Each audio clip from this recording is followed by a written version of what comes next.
ოპოზიციამ პრეზიდენტს ახალი ფრონტით შეუტია ლეიბორისტების ლიდერმა მიხეილ სააკაშვილი ამერიკის პლაცდარმად საქართველოს გადაქცევაში დაადანაშაულა. მისი გადადგომა მოითხოვა და ოკუპანტად გამოაცხადა. ნოღაიდელმა კი პრეზიდენტს რუსეთთან ურთიერთობის გაფუჭებაში ბრალი კიდევ ერთხელ დასდო. სააკაშვილს აკრიტიკებდნენ დღეს რესპუბლიკელების თინა ხიდაშელის განცხადებით პატიმართა წამების იარაღი საქართველოში ქვეყნის პირველი პირის მითითებით შემოიტანეს.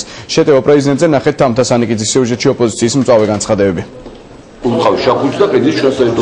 საქართველოს ამერიკის სამხედრო პლაცდარმად გადაქცევა. ეს არის ბოლო ბრალდება, რომელიც შალვა ნათელაშვილმა მიხეილ სააკაშვილს წაუყენა.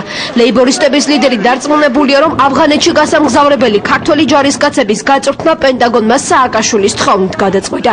შრომის პარტიის თავმჯდომარემ ქვეყნის პრეზიდენტს დღეს ოკუპანტი უწოდა და გადადგომა მოსთხოვა.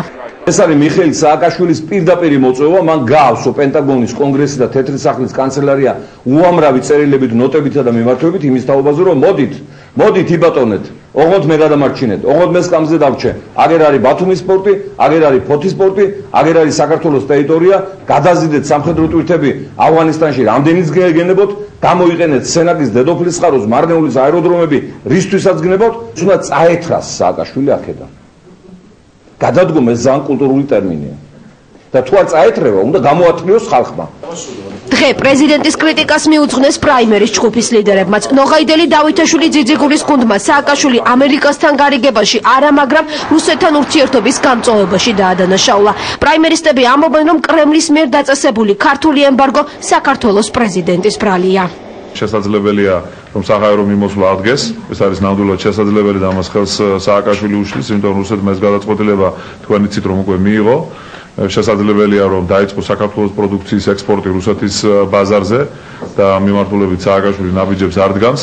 შესაძლებელია რომ ქართველები დაბრუნდნენ კოდორში და ახალგორში და ამას სააკაშვილი ხელს უშლის. პრეზიდენტის მიმართ ბრალდება რესპუბლიკელების ოფისშიც გაისმა. თინა ხიდაშელმა სააკაშვილი პატიმართა წამების იარაღის შემოტანის ხელშეწყობაში დაადანაშაულა.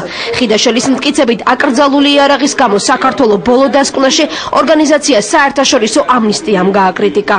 ვარ ღრმად დარწმუნებული, რომ არსებობდეს პოლიტიკური ნება ქვეყნის პირველი პირისგან, ასეთი პრაქტიკა საქართველოში არ იქნება. თუმცა მას რა თქმა უნდა ეს არ აინტერესებს და მისთვის არანაირ მნიშვნელობას არ წარმოადგენს არც ამ ადამიანების სიცოცხლე, არც მათი ღირსება, არც მათი ჯანმრთელობა, რომელთა წინააღმდეგაც ეს იარაღი გამოიყენება. მიხეილ სააკაშვილის კრიტიკა დღეს არც გია ცაგარეიშვილს დაავიწყდა, როცა დეპუტატმა ჟურნალისტებთან ირაკლი ალასანიას პარტიაში გაწევრიანების ახსნასა და გადაწყვეტილება პრეზიდენტს დაუკავშირა. მე ჩემი მიმართულება არ შემიცვლია და ამ გზაზე იული იქამდე სანამდე მიხეილ სააკაშვილი მისი პოლიტიკური გუნდი ნაციონალური მოძრაობა იქნება ქვეყნის სათავეში. ოპოზიციის მწვავე კრიტიკას სააკაშვილის მმართველი გუნდიდან დღეს საპასუხო განცხადებები არ მოჰყოლია.